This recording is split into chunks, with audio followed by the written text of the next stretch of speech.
Do you often talk to yourself like this? I'm not good enough. I'm feeling stupid, so therefore I might be stupid. Baka naman hindi ako pansinin ng crush ko if I say hi to him or her.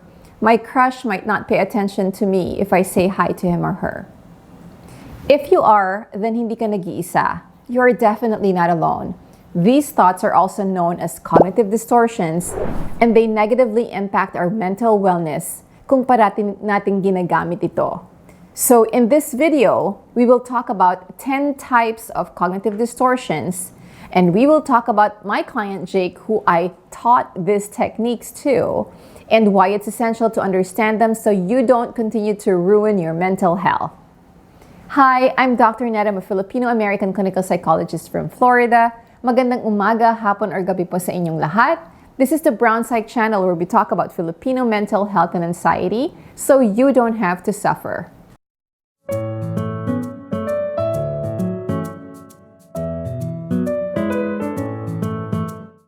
Humans evolved because of this thing in the psychology world called negativity bias. We needed to interpret things in a negative light because can you imagine seeing a wild animal during the early human years and then interpreting that as a cute bunny in the bushes? Then we would have not survived.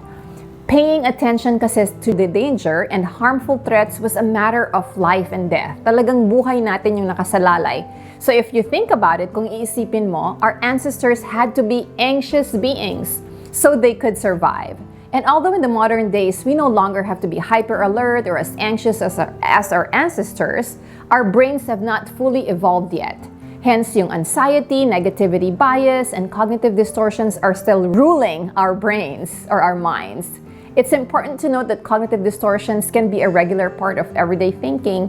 Lahat tayo, with no exceptions, we use cognitive distortions, but obviously it can hurt with our mental health pag naging constant thinking style ito, so we really have to be aware. So what are cognitive distortions? Cognitive distortions in Tagalog, if you were to interpret it, siguro means baluktot or maling kaisipan. These are biases that can lead to negative feelings such as sadness, depression, anxiety, anger, shame, or guilt.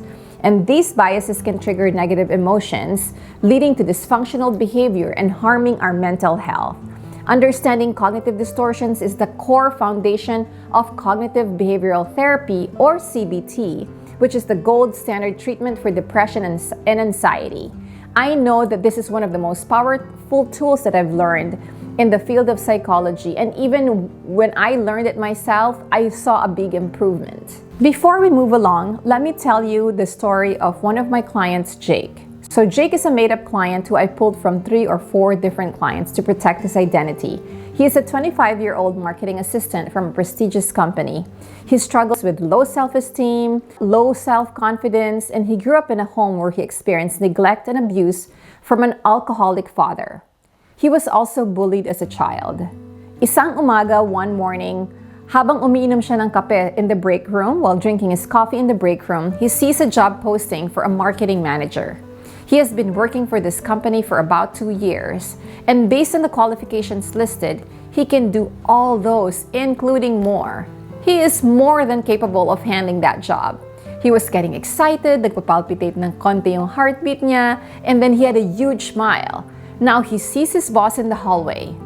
He greets her, but she does not greet him back. Instead, his boss just kept on walking. Dire-diretso lang yung lakad ng boss niya and without greeting Jake. His boss pa naman is the hiring manager for this job. Now, if you were Jake, what would you be thinking based on what happened? I want you to pause this video and can you write those comments below? I am really curious about what you think about Jake when it comes to all of these cognitive distortions. So when I ask my clients about this question, they will often tell me most likely Jake will not apply. He might be thinking that his boss might be mad at him. He might be thinking that he did something stupid.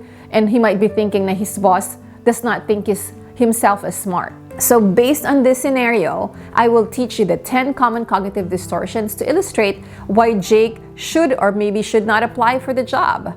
And we're going to use some of these cognitive distortions that Jake used that made him feel down in the dumps. Now, there are 16 types of cognitive distortions, but here are the 10 common ones. Ang unang-una, the first one is all or nothing thinking. This is the tendency to see things in black and white terms without any shades of gray. So for example, in the instance of Jake, he says something like, if I don't get this job, then I'm a complete failure. That is an example of an all or nothing thinking. Ang pangalawa is overgeneralization. This is when we take one negative experience and assume it applies sa lahat ng situation, to all similar situations. So again, in the case of Jake, he said something like, my boss didn't even smile at me today or wave back at me. She must be mad at me or think I'm stupid. Ang sunod naman is called mental filtering, and this is number 3. This is when we focus solely on the negative aspects of a situation while disregarding or ignoring the positive ones. Again, in the example of Jake, he said something like, although during my recent performance review, my boss gave me several compliments, I cannot help though but concentrate on the one thing that she said that I need to improve on. And he admitted to me that he felt miserable that day. And then number 4 is disqualifying the positives. So this is when we downplay, ignore, or dismiss any positive experiences or feedback while exaggerating the negative. Again, in the example of Jake, he said something like, after he received a compliment for a job well done on a big project, he was saying like, they only said that because they are feeling generous and it's Christmas season. They didn't really mean to say that to me. So if you are finding value in this video, please like or subscribe so that YouTube can also share this video to people like you and to other Pinoys na nangangailangan ng ganitong mental health suggestions. The 5th one is magnification or minimization. We either blow things out of proportion or downplay their importance. Again, in the example of Jake, he said, I made a small mistake at the presentation. Oh, that's the end of me. And then number 6 is personalization. This is when we blame ourselves for things that are not our fault. For example, Jake said, I was working on a project with 6 other people, but I think I'm to blame for why it failed. Number 7 is my favorite because this is something that I used to do all the time. I still do it from time to time, but now I am able to catch myself and recorrect myself. And number 7 is the catastrophizing. We automatically assume the worst possible outcome. Oh, this was so me then. So in the example of Jake, he goes, if I don't get this job, then I'll never find another one. Then I'll be homeless and alone forever.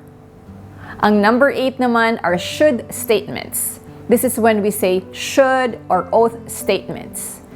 These are very rigid and inflexible statements. So here's an example that Jake gave.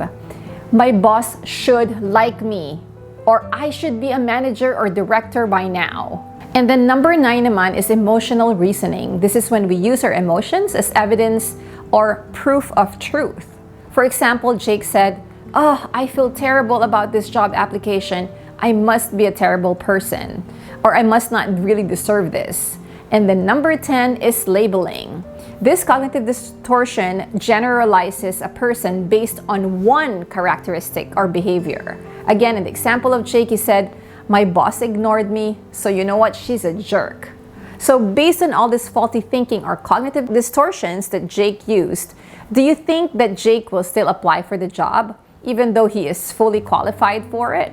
Cognitive distortions can contribute to developing and maintaining mental health issues, leading to negative thought patterns and irrational beliefs that can affect our mood and behavior. I also discussed, by the way, the importance of cognitive distortions so that you can stop your panic attacks. So if you have any friends or relatives who are having issues with panic attacks, that's a really good video to watch, and we will link it here. So now, how can we, or let's take Jake, for example, how can he combat these cognitive distortions? Here are the following tips. Unang-una is get a notepad. So write down all your automatic thoughts and familiarize yourself on the different types of cognitive distortions. You can also rewind this video as a guide. Ang ibig sabihin lang ng automatic thoughts is like kung ano yung mga naiisip ninyo automatically that comes out when you are thinking of a situation that's causing you depression, causing you anxiety. So just write all of those thoughts down, okay? And then number 2 is identify your cognitive distortions that you're using. Number 3 is you are going to challenge those cognitive distortions.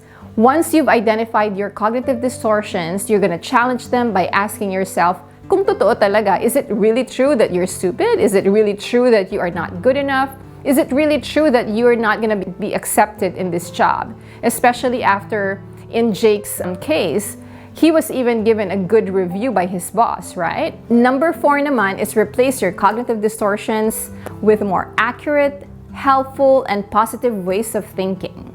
So by following these steps, you can learn to recognize and combat cognitive distortions, leading to a healthier and happier mental health. And remember that it takes practice to improve your ability to recognize and respond to these distortions, but with time and effort, you can change how you think and how you feel. So how do you think Jake is feeling now? Do you think nag-change yung perspective niya after we taught him to recognize his cognitive distortions and after learning this cognitive behavioral therapy technique?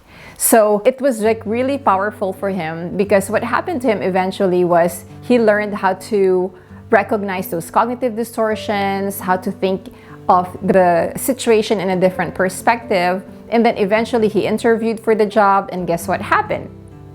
He was able to get the job and accepted the job, and his boss was really happy for him.